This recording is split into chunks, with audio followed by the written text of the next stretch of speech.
There can be no doubt, and it is not disputed in this court, that the child was born alive. Nor has it been suggested that the child died from natural causes. Now, only 3 people had the opportunity to kill this baby: Dominic Collins, Evelyn Collins, and Mary Collins. We have heard confessions from 2 women dominated by this one man, the accused. Let us first consider Mrs. Collins' confession. She admits that it contradicts the statement she made to Inspector Goodland, in which she says that the child was alive when her husband entered the room. Now, could this woman, who has said she is fond of children, wanted more of her own, in fact, be the sort of woman who could kill a newborn baby? Of course not. Her confession was a desperate attempt to shield the husband and daughter to whom she is instinctively loyal.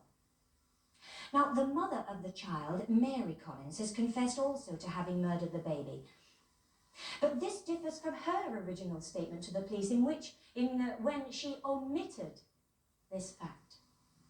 Now, Mary would have us believe that she planned her every move right up to the murder immediately after the birth. But I ask you, members of the jury, could such a cold, calculating girl ever have got pregnant in the first place, or would she not have had an abortion to rid herself of this obviously unwanted baby? And yet, this girl, who is only 15 years of age, suddenly and terrifyingly gave birth to a premature baby. She would have us believe that she remained calm enough, strong enough, and determined enough at that particular time to then kill the baby, and then to direct her mother how to assist her and to clear up.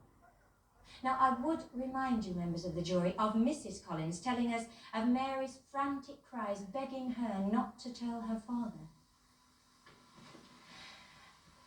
Dominic Collins, members of the jury, is a man who called this baby an abomination, a defilement of his daughter's purity. He is a man who has revealed to this court a ferocious and obsessive passion for religious and sexual purity. When Mr. Collins found the daughter he loved, almost worshipped, had given birth to an illegitimate child, he was filled with a divine wrath, a rage so savage that it had to find an outlet.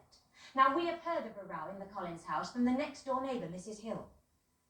Mr. Collins described the scene himself as being like the end of the world. A man of his convictions would feel no guilt in doing what he did. He strangled that child, wrapped it in a piece of blanket, and buried it in the garden. Members of the jury, in my submission, there is only one verdict in this case, the verdict of guilty.